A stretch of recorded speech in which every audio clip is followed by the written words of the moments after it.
আমরা বলবো মাজার হচ্ছে ট্যুর প্লেস, এটি জিয়ারত গাহ। হ্যাঁ, মাজারে যদি কোনো অন্যায় চলে, মাজারে যদি শরিয়া বিরোধী কোনো অপকর্ম চলে, সেটিকে আপনি দূর করতে পারেন। আপনার মাথায় যদি উকুন হয়, মাথা কেটে ফেলা যাবে না, মাথার উকুন দূর করতে হবে। শরীরের দেহের কোনো অংশ যদি পচন ধরে, তাহলে সে অংশটুকু কেটে ফেলে দিতে হবে, পুরো দেহটাকে নিঃশেষ করে দেওয়ার কোনো সুযোগ নেই। হ্যাঁ, হয়তো বা কোনো মাজারে যদি শরিয়া বিরোধী কিছু চলে, তাহলে মাজারের দায়িত্বশীল যারা আছেন তাদেরকে প্রথমে আপনি মেসেজ দেন, আপনি ফাইন্ড আউট করেন যে আপনার মাজারে এই এই অন্যায়গুলো চলছে, শরিয়া বিরোধী চলছে, এগুলো থেকে আপনারা বিরত থাকবেন, আমরা আপনাদের কিছুই করব না। আপনি তাদেরকে আলটিমেটাম দেন, সুযোগ দেন। কিন্তু আপনি এটা না করে সারা বাংলাদেশে আমাদের কাছে সংবাদ এসেছে অনেক মাজারগুলো ভেঙে দেওয়া হচ্ছে। এমনও মাজার আছে হয়তোবা সেখানে কোনো কারণে যে আল্লাহর ওলি আছেন, উনি ভালো ছিলেন, পরবর্তী মুতাওয়াল্লি যারা হয়তোবা তারা কোনো অন্যায় করছে, অথবা মাজারে যিনি আছেন তার উসিলায় এতিমখানা চলছে, লিল্লাহ বোর্ডিং চলছে, হেফজ মাদ্রাসা চলছে। ওই এতিমখানা লিল্লাহ বোর্ডিংকে কেন্দ্র করে অনেক মানুষের চাকরি হয়েছে, এই সুবাদে কিছু মানুষ তারা কিন্তু কর্মসংস্থান হয়েছে। তা আপনি না জেনে না বুঝে ওলি আল্লাহদের মাজারকে কখনো ভাঙবেন? আমরা সুন্নি যারা, আহলুস সুন্নাহ ওয়াল জামাতের অনুসারী যারা, আমরা কখনো মাজার পূজারি নই। কি বলেন, আমরা কি কখনো মাজার পূজা করি? আমরা কখনো মাজার পূজারি নই, আমরা হচ্ছি মাজার জিয়ারতকারী। সুবহানাল্লাহ বলেন। মাজার জিয়ারত করা এটা সুন্নতে রাসূল, এটা সুন্নতে সাহাবা, এটা সুন্নতে তাবি, সুন্নাতু তাবি তাবিন, এটা মাজার জিয়ারত করা সুন্নাত। বলেন মাজার জিয়ারত করা কি? আরো জোরে বলুন, মাজার জিয়ারত করা কি? হাত তুলে দেখান, মাজার জিয়ারত করা কি? প্রত্যেকটা জিয়ারতের একটা আদব আছে। কবর দেখলেও সওয়াব, মাজার দেখলেও সওয়াব। আল্লাহু আকবার বলেন।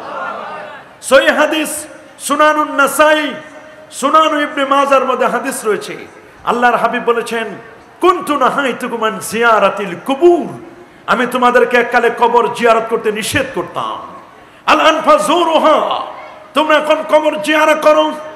ফাইন্নাহা তুযাক্কিরুল মাউতা, ওরে কবর জিয়ারত করলে মৃত্যুর কথা মনে পড়ে। ওয়া তুযাক্কিরুল আখিরা, আখিরাতের স্মরণিকা হয়। ওয়া তুজাহিদু আনিদ দুনিয়া, লোকটি দুনিয়া থেকে বিমুখ হয়ে আল্লাহর দিকে মনোনিবেশ করে। সুবহানাল্লাহ। এই জন্য কবর জিয়ারত এটি নিষেধ নয়, বরং সহিহ হাদিসের মধ্যে কবর জিয়ারতকে সুন্নাহ বলা হয়েছে। সুবহানাল্লাহ বলেন। আমার নবী নিজেই তার আম্মা জানের কবর জিয়ারত করেছিলেন। সহিহ মুসলিমের বর্ণনা, ইন্না রাসূলুল্লাহ সাল্লাল্লাহু আলাইহি সাল্লাম যারা কবর উম্মি বেকা ওয়া আবকা মান হাওলা, নবীজি নিজেই তার আম্মা জানের কবর জিয়ারত করেছেন। নবীজি আমার নিজে কেঁদেছেন, সাহাবায়ে কেরামও কেঁদেছেন। কিন্তু দুঃখজনক হলো সত্য, ওরা নবীর আম্মা জানের কবর জিয়ারত তো দূরের কথা, ওদের আকীদা এমন যে নবীর মা বাবা নাকি জাহান্নামী। সবাই বলেন নাউজুবিল্লাহ। আমার নবীর মা বাবা কি জাহান্নামী? হাত তুলে দেখান, আমার নবীর মা বাবা জাহান্নামী? প্রশ্নই আসে না। কি বলছে তারা? এই মুখ দিয়ে তারা কি বলছে? আহলুস সুন্নাহ ওয়াল জামাতের আকীদা, ইন্না ওয়ালিদা রাসূলুল্লাহ সাল্লাল্লাহু আলাইহি ওয়াসাল্লাম মিন আহলিন নাজাত, নবীর মা এবং বাবা দুজনে নাজাতি, জান্নাতি। আল্লাহু আকবার বলেন। আর আমার আল্লাহ বলে দিয়েছেন, আমার আল্লাহ বলে দিয়েছেন, ওয়ালা সাউফা ইউতিকা, ওয়ালা সাউফা ইউতিকা রাব্বুকা ফাতারদা, আপনার রব আপনাকে এমন কিছু দিবেন যাতে আপনি নবী খুশি হয়ে যাবেন, আল্লাহ আপনাকে খুশি করবেন। তা আমার নবীর মা বাবা জাহান্নামে যাবে আর নবী খুশি হবেন মনে করছেন? আর আপনি নবীর বিরুদ্ধে গালিগুলাজ করে ঈদে মিলাদুন নবীতে একজন মানুষ একটু আল্লাহর হাবিবের প্রেমে তালাল বাদরু আলাইনা গাবে, একটু ইয়া নবী সালাম আলাইকা গাবে, একটু সালাম সালাম বলবে, আর আপনি তাকে হত্যা করবেন, খুন করবেন, শহীদ করে দিবেন, আর আপনি জান্নাতে যাবেন মনে করছেন? এত সহজ? জান্নাত কি মামুর বাড়ির দেশ নাকি? জান্নাত কি মামু বাড়ি মনে করছেন? মনে রাখবেন, কবর জিয়ারতের আদব আছে না নাই? হাত তুলে দেখান। নাকি যখন মন চায়, যেভাবে মন চায় সেভাবে কবর জিয়ারত করা যাবে? কবর জিয়ারতের আদব ফাতওয়ায়ে শামী, আল্লামা ইমাম ইবনে আবেদিন আশ-শামী রাহিমাহুল্লাহ তিনি খুব চমৎকার করে বলে দিয়েছেন।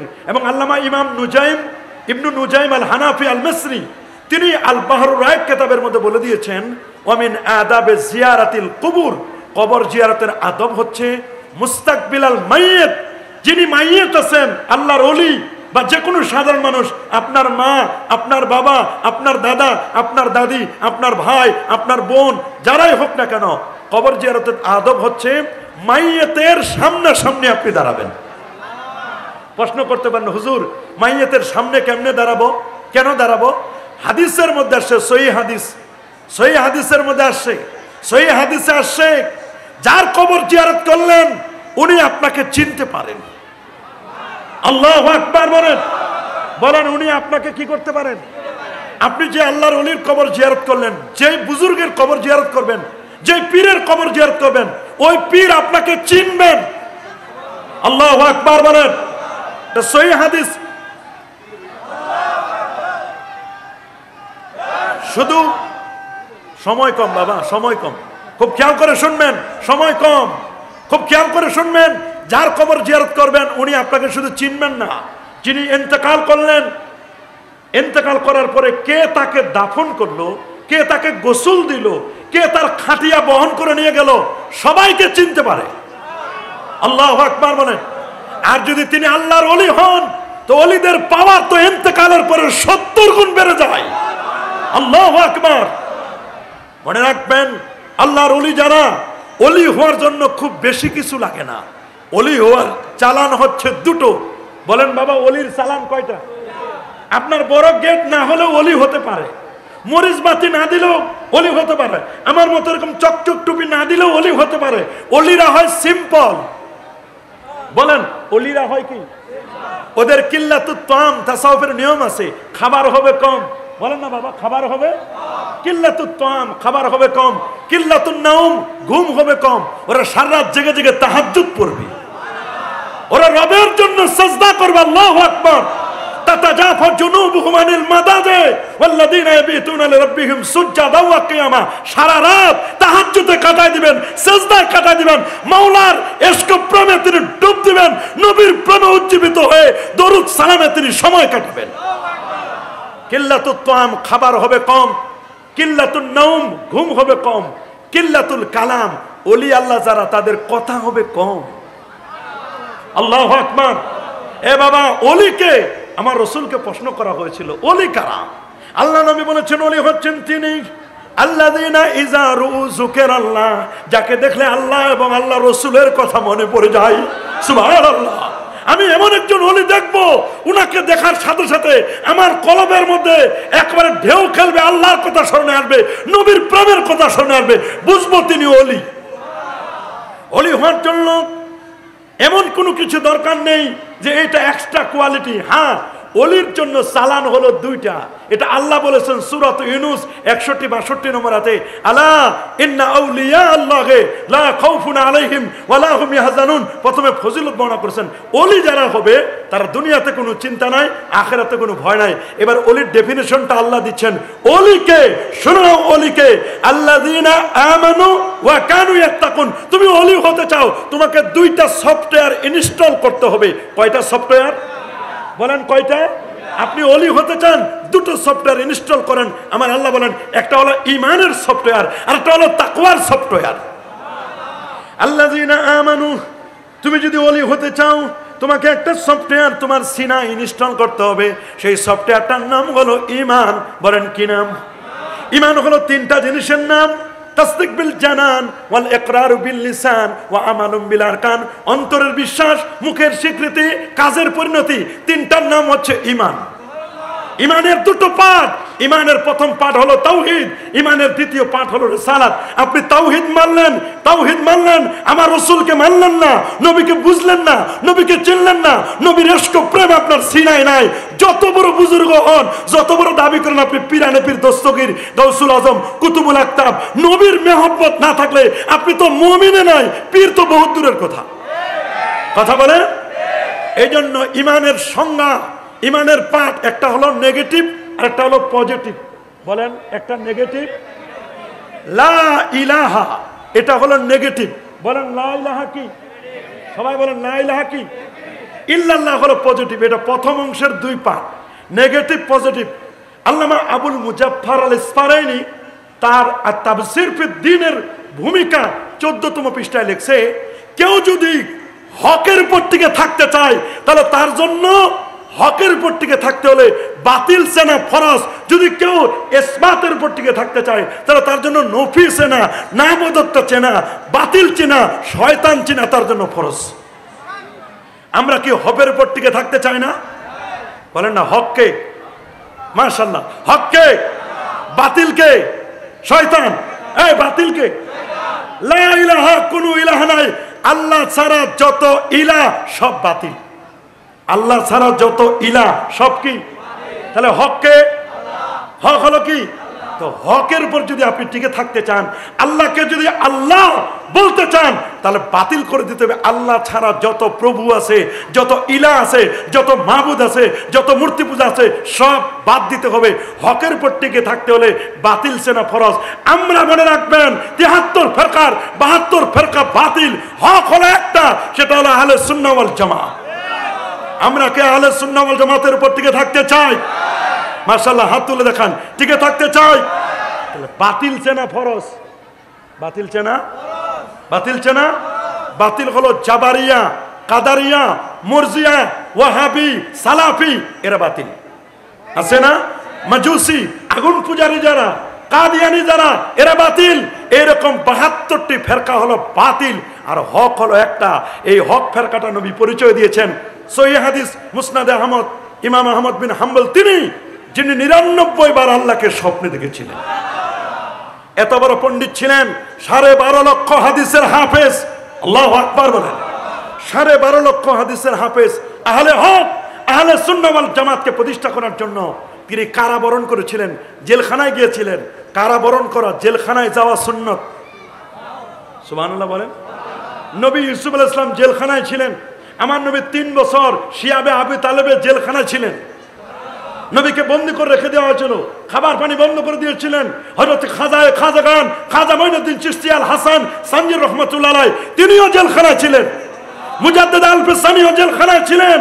ওলি আল্লাহরা জেলে ছিলেন। হযরত ইউসুফ আলাইহিস সালাম 7 বছর 7 মাস 7 দিন 7 ঘন্টা 7 মিনিট 7 সেকেন্ড জেলে ছিলেন। ওলি আল্লাহরা, নবীরা জেল কারাবরণ করেছিলেন, এটা সুন্নাত। আল্লাহু আকবার, আরে আল্লাহু আকবার। ইমাম আহমদ বিন হাম্বল আহলে হককে প্রতিষ্ঠা করার জন্য কারাগারে ছিলেন তিনি। আল্লাহর নবী রওজা মোবারক থেকে ইমাম মুহাম্মদ ইবনে ইদ্রিস আর শাফির মাধ্যমে কারাগারে আমার রাসূল ইমাম আহমদ বিন হাম্বলকে সালাম পাঠাইছেন। তাহলে হকের উপর যারা টিকে থাকে তাদের থেকে, তাদের উপর নবীর পক্ষ থেকে ফায়েজ তাওয়াজ্জু আসে না? কি বাবা, আসে কি না? আসে, আসে। ইমাম আহমদ বিন হাম্বল মুসনাদে আহমদের মধ্যে হাদিস এনেছেন, খাত্তালানা রাসূলুল্লাহ সাল্লাল্লাহু আলাইহি ওয়াসাল্লাম খাত্তাম মুস্তাকিমান আলাল আরদ। আল্লাহর নবী সোজা মাটির উপর একটা রেখা টানলেন, একটা দাগ টানলেন। দাগটা টানার পরে বললেন, হাজা সাবিলুল্লাহ, এটা আল্লাহর পথ। সাবিলুর রুশদে সিরাতুম মুস্তাকিম, এটার নাম সিরাতে মুস্তাকিম। সুবহানাল্লাহ। ওয়া আন্না হাজা সিরাতে মুস্তাকিমান ফাত্তাবিউ ওয়ালা তাত্তাবিউস সুবুলা ফাতাফাররাকা বিকুম আন সাবিলিহি যালিকুম আসাকুম বিহি লাআল্লাকুম তাত্তাকুন। আল্লাহু আকবার বলেন। সূরাতুল ইউনূস, সূরাতুল আনামের 153 নম্বর আয়াত কোট করে বলে দিলেন, সোজা পথ সিরাতে মুস্তাকিম। সোজা পথটার নাম হলো সিরাতে মুস্তাকিম। এই পথ হলো নবীদের পথ, শহীদদের পথ, সালেহিনদের পথ। এটা হচ্ছে সিদ্দিকদের পথ। নবী, সিদ্দিক, সুহাদা, সালেহিন 4 শ্রেণীর মানুষের পথ। এটার নামই হচ্ছে সিরাতে মুস্তাকিমের পথ। নবী বলছেন প্রত্যেকটি দল 72টি ফেরকা, এরা হচ্ছে জাহান্নামী, এরা হলো পথভ্রষ্ট, এরা হচ্ছে গোমরাহী। একটি মাত্র পথ, একটি মাত্র দল, নাজাত প্রাপ্ত দল। এটাই হচ্ছে নাজাতি দল। নাজাতি দলটির নাম আল্লামা মোল্লা আলী কারি বলেন, লা শাক্কা ওয়ালা রাইবা ওয়ালা শুবহা আন্নাহুম হুম আহলুস সুন্নাহ ওয়াল জামাআ। হকপন্থী দলটির নাম হচ্ছে আহলে সুন্নাহ ওয়াল জামাআর দল। আল্লাহু আকবার। আমরা কি আহলে সুন্নাহ ওয়াল জামাতের দলের উপর থাকতে চাই কি চাই না? হাত তুলে দেখান তো। চাই, মাশাআল্লাহ চাই। আমরা কিন্তু হকের উপর টিকে থাকতে চাই। আর হকের উপর যারা টিকে থাকবে, ইয়াউমা তাবিয়াদ্দু উজু ওয়া তাসওয়াদ্দু উজু, যারা হকের উপর টিকে থাকবে, আহলে সুন্নাহ ওয়াল জামাতের অনুসারী যারা, তাদের চেহারায় নূর চমকাবে হাসরের ময়দানে। আল্লাহু আকবার বলেন। এইজন্য আমার দেশে যারা ওলি আল্লাহদেরকে মিটাই দিতে চায়, মনে রাখবেন তাদের কাছে ইসলামও নাই, ইমানও নাই, ওদের কাছে দ্বীনও নাই। কি নাই? কারণ দ্বীন হলো তিনটা জিনিসের নাম। বলেন দ্বীন কয়টা জিনিসের নাম? সবাই বলেন কয়টা? এক হলো ইমান, এক কি? দুই হলো ইসলাম, তিন হলো ইহসান। বলেন ইমান, ইসলাম, ইহসান। ইমান হলো ইসলামী আকীদা। ইমান কি? আকীদা, আহলে সুন্নাত ওয়াল জামাতের আকীদা। ইমান হলো আকীদা। ইসলাম হলো ফিকহ মাযহাব, চার মাযহাবে হক। সুবহানাল্লাহ বলেন। পড়েন হানাফি, শাফি, মালিকি, হাম্বলি। কয় মাযহাব? চারটাই হক। চারটাই হক। কেউ যদি এই রাস্তা দিয়ে আসেন এই দরবারে মাহফিলে, এটাও আশা হবে। কেউ যদি এই দিক থেকে আসেন এটাও হবে। কেউ যদি পিছন দিক থেকে গেট থাকে এটাও হবে। সামনের থেকে আসেন তাও হবে। টার্গেট হলো মাহফিলে আসা। চার মাযহাবের টার্গেট হলো আল্লাহ এবং আল্লাহর রাসূল। কথা বলেন। চার মাযহাবের টার্গেট হলো জান্নাত। চার মাযহাবের টার্গেট হলো রেদায়ে মাওলা, রেদায়ে রাসূল, আল্লাহ এবং আল্লাহ রাসূলের সন্তুষ্টি। কেউ এই পথে যাবে, কেউ এই পথে যাবে, কেউ ওই পথে আসবে, কেউ ওই পথে আসবে। যেমন বক্তারা এক একজন এক একভাবে আমরা আসছি। যেমন আমাদের প্রধান বক্তা যিনি ডক্টর আল্লামা কাফিলউদ্দিন সরকার হুজুর, উনি আসছেন প্লেনে, বিমানে। আরেকজন আসছেন নিজের গাড়ি নিয়ে। আমি আইছি স্লিপার কোচে। তিনজন তিন রকমে আইছি। আমাদের টার্গেট হলো মাহফিল। আশা হয়েছে কিনা? কিন্তু যদি আমরা মনে করি যে না, যে কোনো আমরা মাযহাব মানবে না, চারটা মাযহাবের ওরা মানতেই চায় না, মাযহাবে মানবে না, আছে না এরকম? আমরা তাদের সাথে নাই। আমরা কি লা মাযহাবি না মাযহাবি? বলেন আমরা কি শুধু মাযহাবি না, আমরা সর্বশ্রেষ্ঠ মাযহাবের অনুসারী, হানাফি মাযহাবের অনুসারী। বলেন কোন মাযহাব? আরো জোরে। ইমাম আজম আবু হানিফা এত বড় পণ্ডিত ছিলেন যিনি 100 বার আমার আল্লাহকে স্বপ্নে দেখেছিলেন।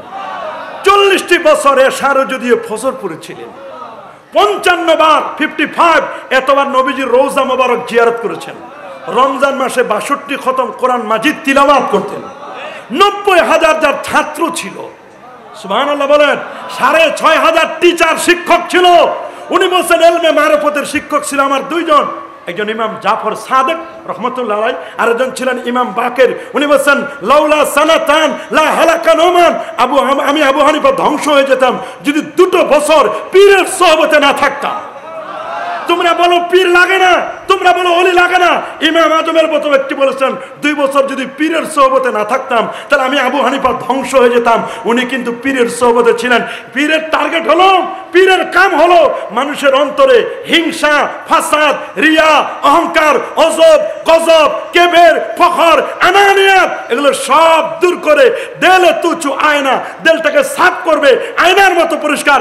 এই দেলে যখন নামাজে দাঁড়াবে তখন আনতাবুদাল্লাহ কান্নাকা তারা ফাইন লাম তাকুন তারা ফাইন্নাহু ইয়ারাকা, তখন সে নামাজের এমন হাল হবে, নামাজে সে আল্লাহকে মুশাহাদা, আল্লাহকে সে দেখতে পাবে। আল্লাহু আকবার বলেন। এর নাম হচ্ছে তরিকা। আর তরিকা কুল্লুহু আদব। বেয়াদব কখনো তরিকা নিতে পারে না। বলেন তরিকতপন্থী যারা তারা মুআদ্দাব হবে। বলেন বাবা তরিকতপন্থীরা কি হবে? আল্লাহুম্মা সাল্লি ওয়া সাল্লিম ওয়া বারিক আলাইহি।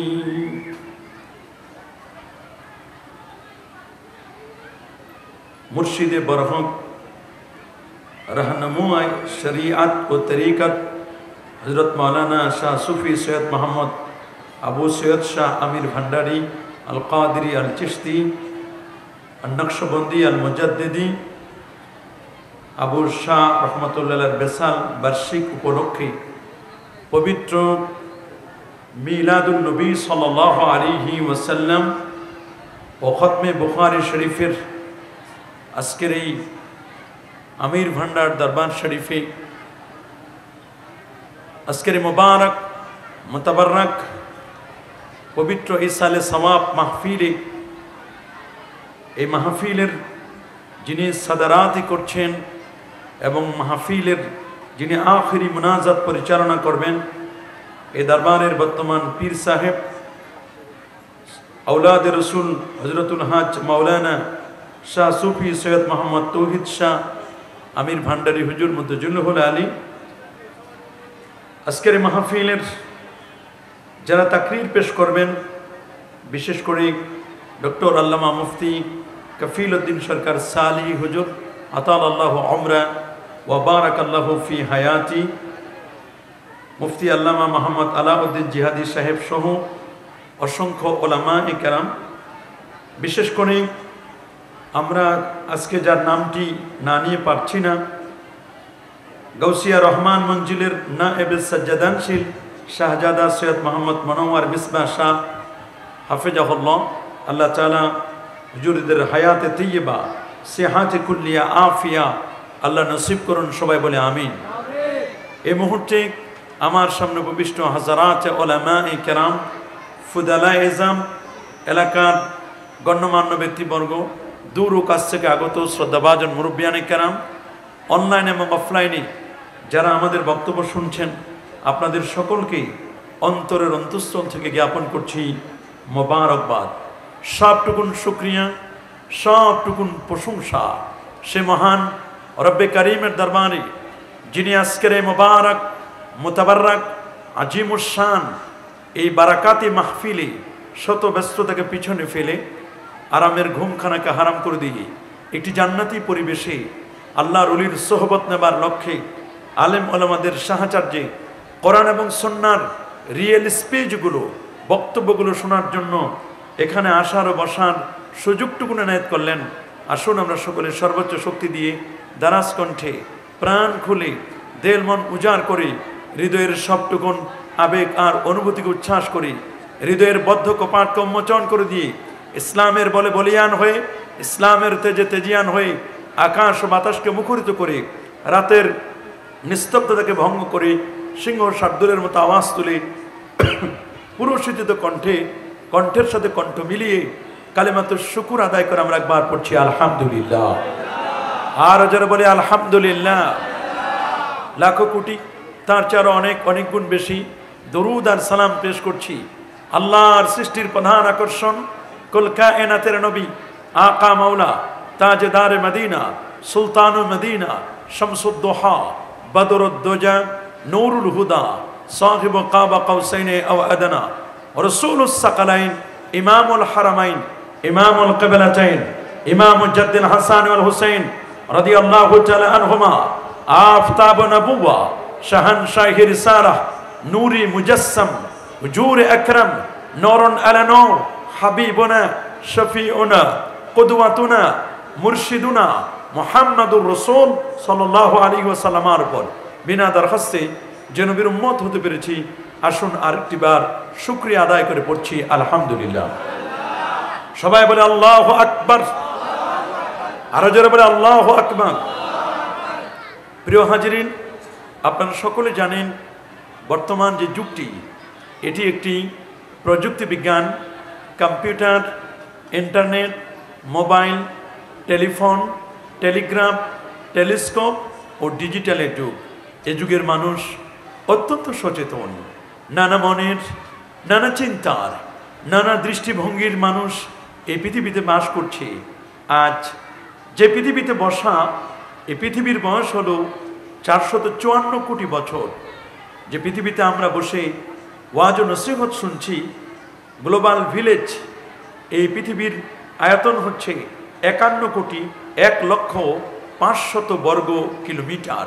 গোটা পৃথিবীতে প্রায় 195টি দেশ আছে। 195টি দেশের 193টি হচ্ছে জাতিসংঘের সদস্য রাষ্ট্র। 233টি রাষ্ট্রের মধ্যেই আপনারা শুনলে অবাক হবেন, প্রায় 807 কোটি মানুষ বাস করছে। 807 কোটি মানুষের মধ্যে 450 কোটি হচ্ছে মুসলমান। 195টি দেশের প্রায় 59টি হচ্ছে মুসলিম দেশ। 59টি মুসলিম দেশে আল্লাহর কোরআন থাকবার কথা, প্রিয় নবীজির সুন্নতে মুআত্তারা, সুন্নতে মুতাহারা, প্রেমময় ও সুগন্ধিময় সুন্নতগুলো থাকবার কথা। আপনারা শুনলে অবাক হবেন, শুধু 59টি মুসলিম দেশে নয়, আজকে কোরআন, সুন্নাহ এবং নবীজির আদর্শ নিয়ে গবেষণা চলছে আজকের পৃথিবীর প্রায় 194টি দেশে। সুবহানাল্লাহ বলেন। জাপান বলুন, জার্মান বলুন, থাইল্যান্ড বলুন, ফিলিপাইন বলুন, অস্ট্রেলিয়া বলুন, কানাডা বলুন, পৃথিবীর সূর্য উদয়ন থেকে নিয়ে অস্তাচল পর্যন্ত এমন কোনো জায়গা আপনি খুঁজে পাবেন না যেখানে আল্লাহর কোরআন এবং প্রিয় নবীজির সুন্নতে মুবারাকা নিয়ে গবেষণা চলছে না। আপনারা জানেন এ দেশটি হচ্ছে অলি আল্লাহর বাংলাদেশ। বলুন কার বাংলাদেশ? এটি 360 অলির বাংলাদেশ, 12 আউলিয়ার বাংলাদেশ। এদেশের মাটি আর মানুষকে যারা আবাদ করেছেন তারা হক্কানি রব্বানি পীর এবং মাশায়েখগণ। দুঃখজনক হলেও সত্য, রিসেন্টলি আমরা দেখতে পাচ্ছি সারা বাংলাদেশের কারা এর পিছনে ইন্ধন জোগাচ্ছে একমাত্র আল্লাহ সুবহানাহু ওয়া তাআলাই ভালো জানেন। তবে আমরা মনে করছি যারা অলি আউলিয়াদের দুশমন তারাই অলি আউলিয়াদের মাজারগুলোকে ভেঙে দিচ্ছে।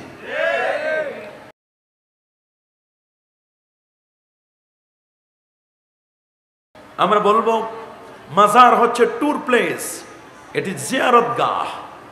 হ্যাঁ, মাজারে যদি কোনো অন্যায় চলে, মাজারে যদি শরিয়া বিরোধী কোনো অপকর্ম চলে, সেটিকে আপনি দূর করতে পারেন।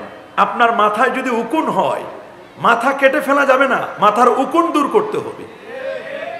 শরীরের দেহের কোনো অংশ যদি পচন ধরে তাহলে সে অংশটুকু কেটে ফেলে দিতে হবে, পুরো দেহটাকে নিঃশেষ করে দেওয়ার কোনো সুযোগ নেই।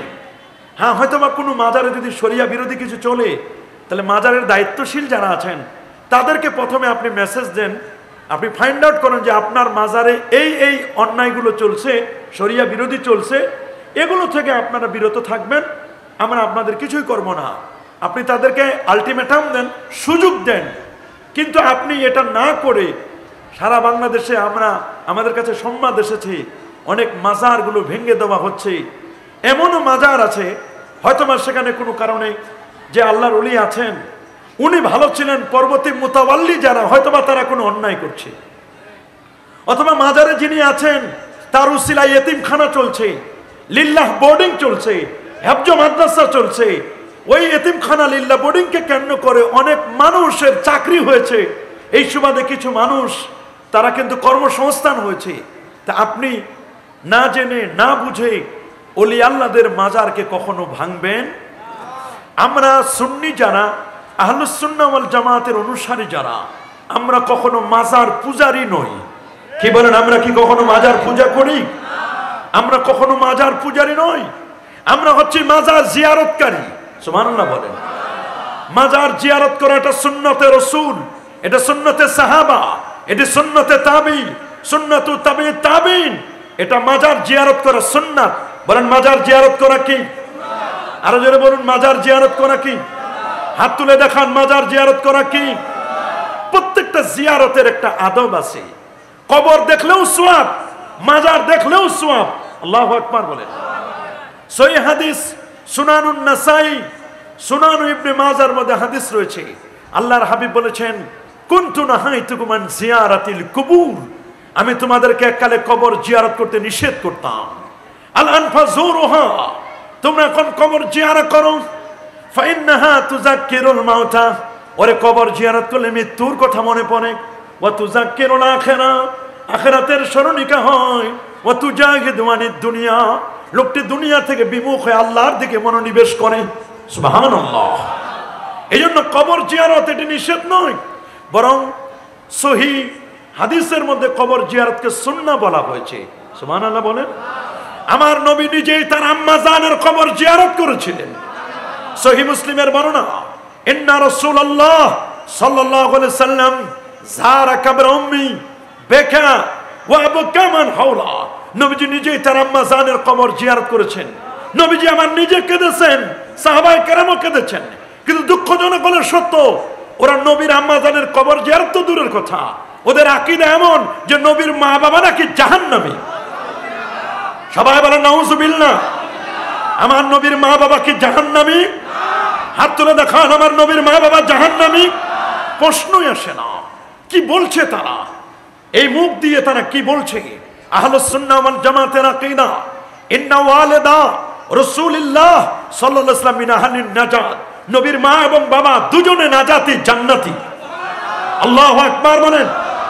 আর আমার আল্লাহ বলে দিয়েছেন, আমার আল্লাহ বলে দিয়েছেন, ওয়ালা সাউফা ইউতিকা, ওয়ালা সাউফা ইউতিকা রাব্বুকা ফাতারদা, আপনার রব আপনাকে এমন কিছু দিবেন যাতে আপনি নবী খুশি হয়ে যাবেন, আল্লাহ আপনাকে খুশি করবেন। তা আমার নবীর মা বাবা জাহান্নামে যাবে আর নবী খুশি হবেন মনে করছেন? আর আপনি নবীর বিরুদ্ধে গালিগুলাজ করে ঈদে মিলাদুন নবীতে একজন মানুষ একটু আল্লাহর হাবিবের প্রেমে তালাল বাদরু আলাইনা গাবে, একটু ইয়া নবী সালাম আলাইকা গাবে, একটু সালাম সালাম বলবে, আর আপনি তাকে হত্যা করবেন, খুন করবেন, শহীদ করে দিবেন, আর আপনি জান্নাতে যাবেন মনে করছেন? এত সহজ? জান্নাত কি মামুর বাড়ির দেশ নাকি? জান্নাত কি মামু বাড়ি মনে করছেন? মনে রাখবেন, কবর জিয়ারতের আদব আছে না নাই? হাত তুলে দেখান। নাকি যখন মন চায়, যেভাবে মন চায় সেভাবে কবর জিয়ারত করা যাবে? কবর জিয়ারতের আদব ফাতওয়ায়ে শামী আল্লামা ইমাম ইবনে আবেদিন আশ-শামী রাহিমাহুল্লাহ তিনি খুব চমৎকার করে বলে দিয়েছেন। এবং আল্লামা ইমাম ইবনু নুজাইম আল হানাফি আল মিসরি তিনি আল বাহরুর রায়ক কিতাবের মধ্যে বলে দিয়েছেন, ওয়ামিন আদাবে জিয়ারাতিল কুবুর, কবর জিয়ারতের আদব হচ্ছে মুস্তাকবিলাল মাইয়িত, যিনি মাইয়িত আছেন, আল্লাহর ওলি বা যে কোনো সাধারণ মানুষ, আপনার মা, আপনার বাবা, আপনার দাদা, আপনার দাদি, আপনার ভাই, আপনার বোন, যারাই হোক না কেন, কবর জিয়ারতের আদব হচ্ছে মাইয়িতের সামনাসামনি আপনি দাঁড়াবেন। প্রশ্ন করতে পারেন, হুজুর মাইয়িতের সামনে কেমনে দাঁড়াবো, কেন দাঁড়াবো? হাদিসের মধ্যে আসছে, সহিহ হাদিসের মধ্যে আসছে, সহিহ হাদিসে আসছে, যার কবর জিয়ারত করলেন উনি আপনাকে চিনতে পারেন। আল্লাহু আকবার বলেন, উনি আপনাকে কি করতে পারেন?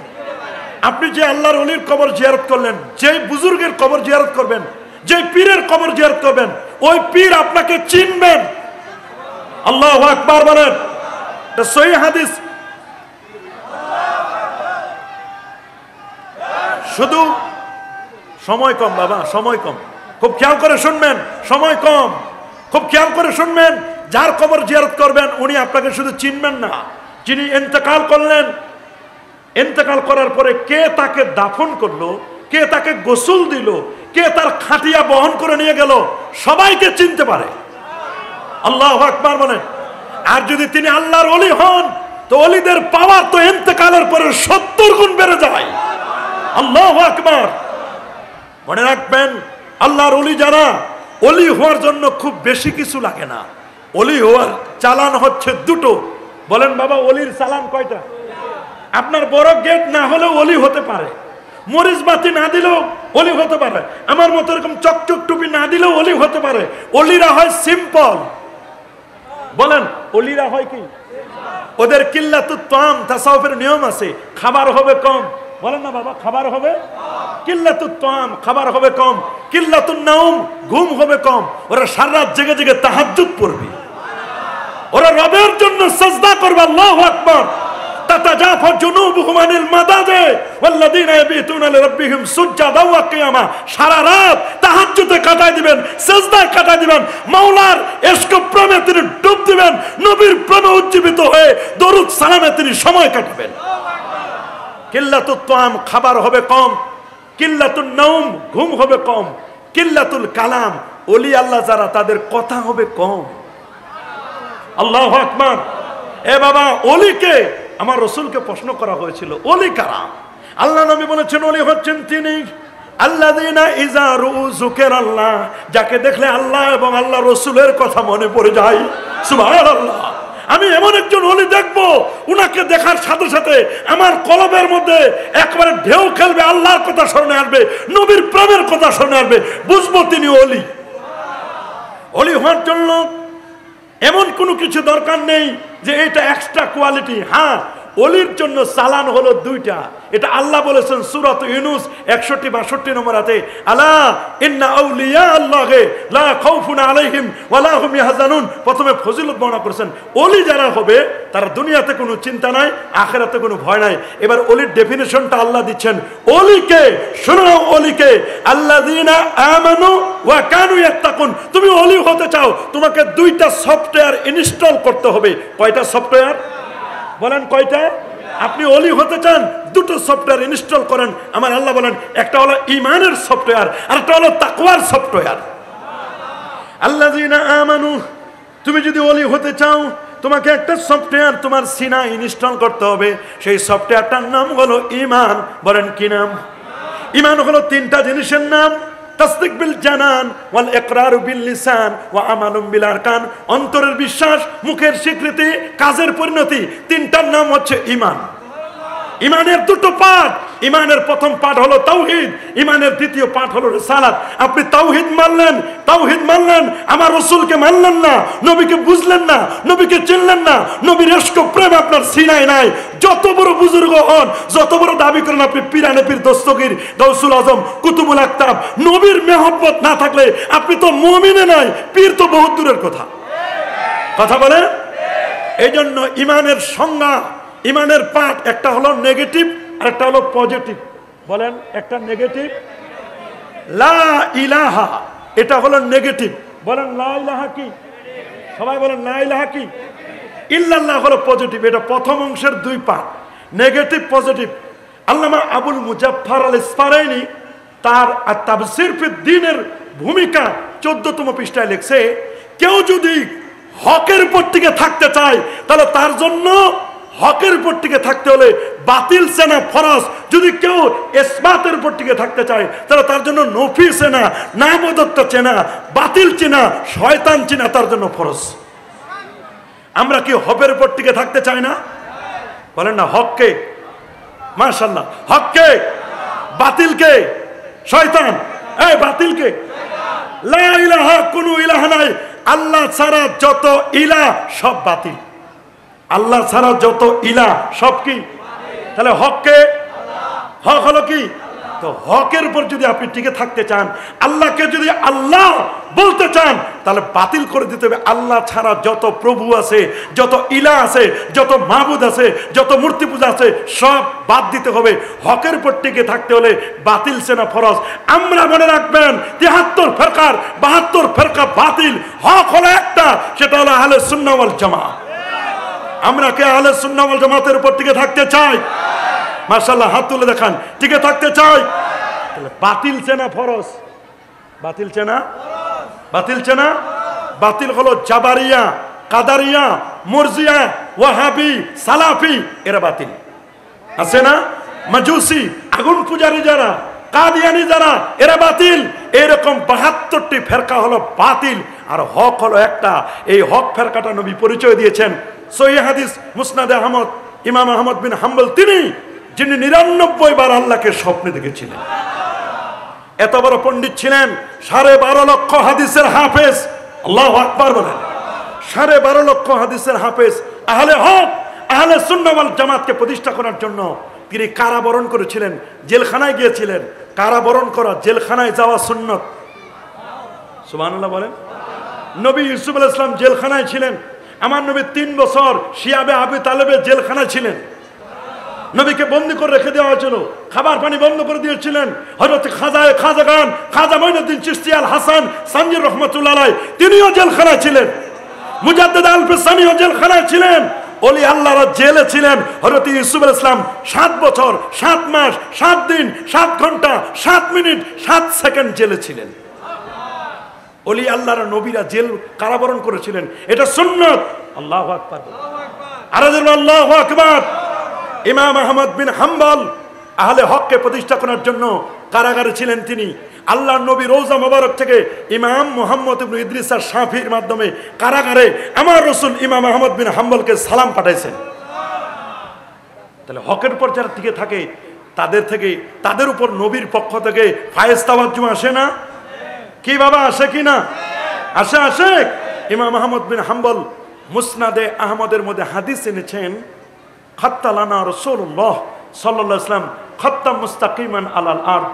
আল্লাহর নবী সোজা মাটির উপর একটা রেখা টানলেন, একটা দাগ টানলেন।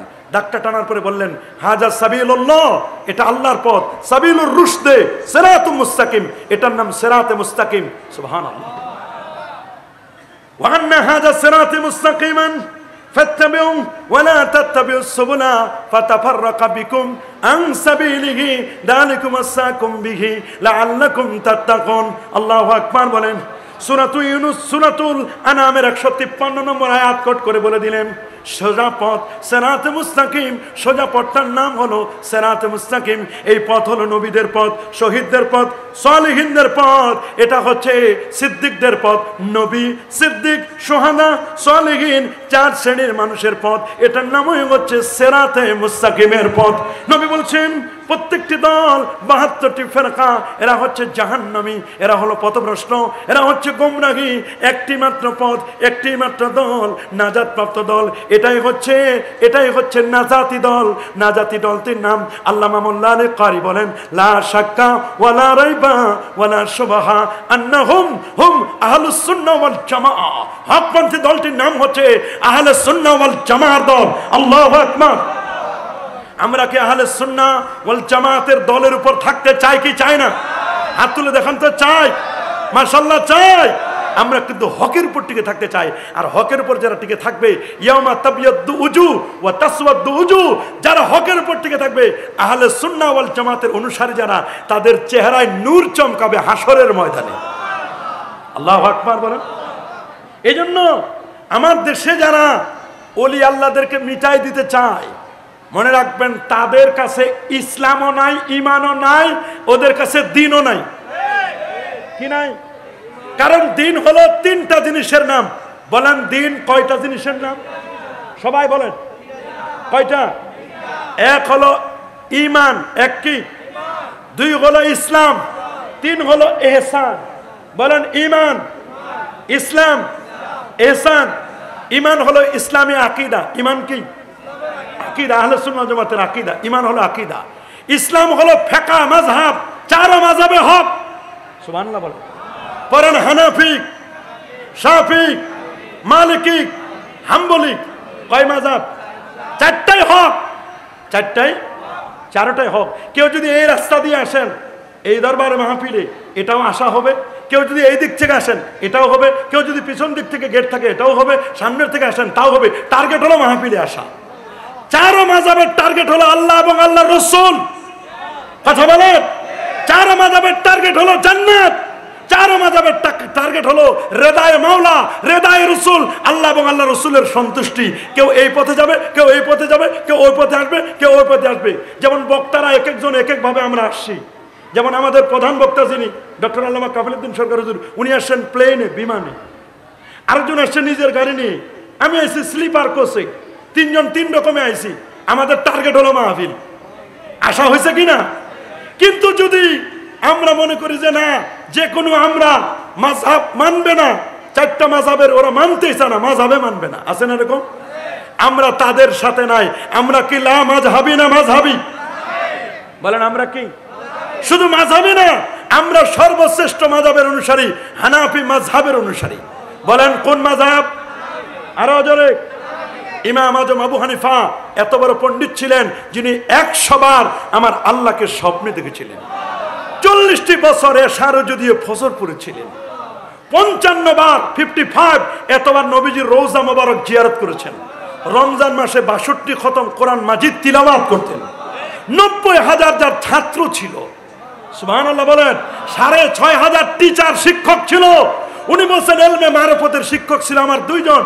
একজন ইমাম জাফর সাদেক রহমাতুল্লাহ আলাইহি, আরেকজন ছিলেন ইমাম বাকের। উনি বলছেন লাউলা সানাতান লা হালাকান ওমান, আমি আবু হানিফা ধ্বংস হয়ে যেতাম যদি 2 বছর পীরের সোহবতে না থাকতাম।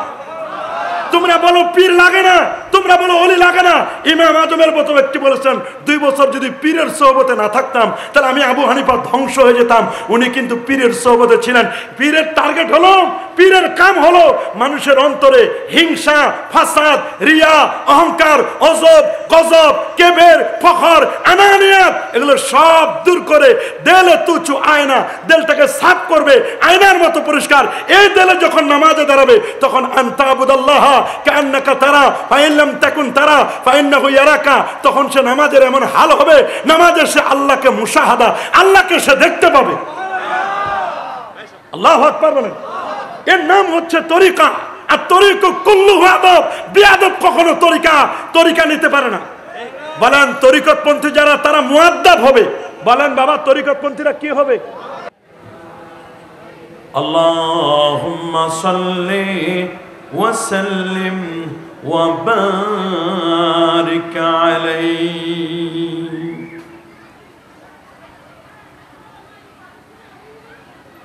মুর্শিদে বরহক रहनुमाए शरीयत व तरीक़त हज़रत मौलाना शाह सूफ़ी सैयद मोहम्मद अबू सैयद शाह अमीर भंडारी अल क़ादिरी अल चिश्ती अल नक्शबंदी अल मुजद्दिदी अबू शाह रहमतुल्लाह बेसाल बार्षिक उपलक्षे पवित्र मिलादुन नबी सल्लल्लाहु अलैहि वसल्लम व खत्मे बुखारी शरीफेर आजकेर এই আমির ভান্ডার দরবার শরীফে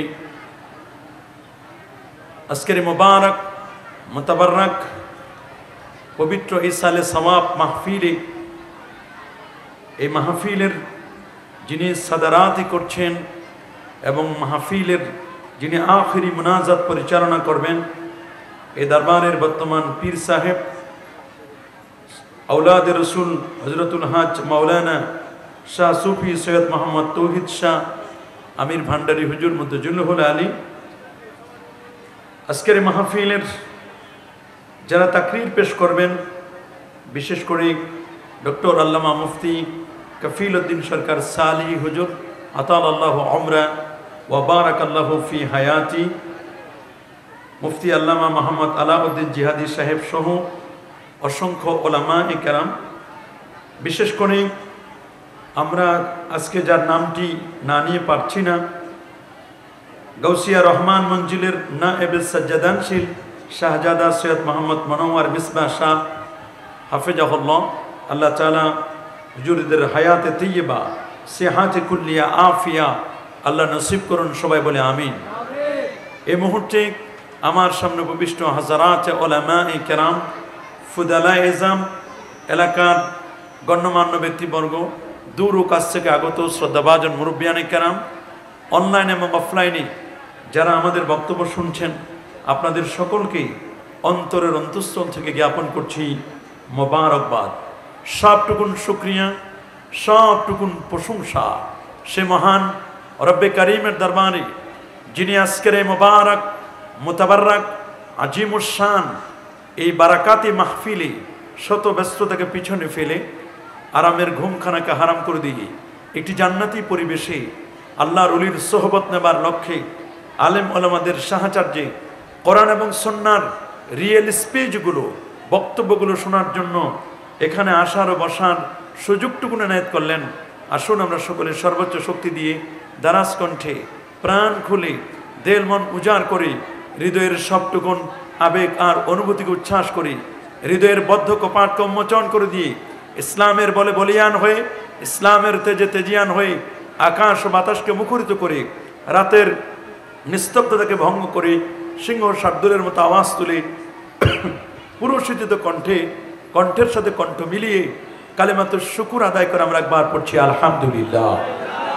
আর যারা বলে আলহামদুলিল্লাহ, লাখো কোটি তার চেয়ে আরো অনেক অনেক গুণ বেশি দরুদ আর সালাম পেশ করছি আল্লাহর সৃষ্টির প্রধান আকর্ষণ কুল কায়নাতের নবী আকা মাওলা তাজদার মদিনা সুলতানুল মদিনা শামসুদ্দোহা বদরুদ্দোজা নূরুল হুদা সাহিব কাবা কাউসাইনে আও আদনা রাসূলুস সাকালাইন ইমামুল হারামাইন ইমামুল কিবলাতাইন ইমামুল জাদ্দিল হাসান ওয়াল হুসাইন রাদিয়াল্লাহু তাআলা আনহুমা আফতাব নবুওয়া শাহনশাহি রিসালাহ নূরি মুজাসসাম হুজুর আকরাম নূরুন আলা নূর হাবিবুনা শফিউনা কুদওয়াতুনা মুরশিদুনা মুহাম্মাদুর রাসূল সাল্লাল্লাহু আলাইহি ওয়াসাল্লামের উপর বিনা দরখাস্তে যে নবীর উম্মত হতে পেরেছি, আসুন আরেকটি বার শুকরিয়া আদায় করে পড়ছি আলহামদুলিল্লাহ। সবাই বলে আল্লাহু আকবার, আরো জোরে বলে আল্লাহু আকবার। প্রিয় হাজিরিন, আপনারা সকলে জানেন বর্তমান যে যুগটি এটি একটি প্রযুক্তি বিজ্ঞান, computer, internet, mobile, telephone, telegraph, telescope ও ডিজিটালের যুগ। এ যুগের মানুষ অত্যন্ত সচেতন, নানা মনের, নানা চিন্তার, নানা দৃষ্টিভঙ্গির মানুষ এই পৃথিবীতে বাস করছে। আজ যে পৃথিবীতে বসা, এই পৃথিবীর বয়স হলো 454 কোটি বছর।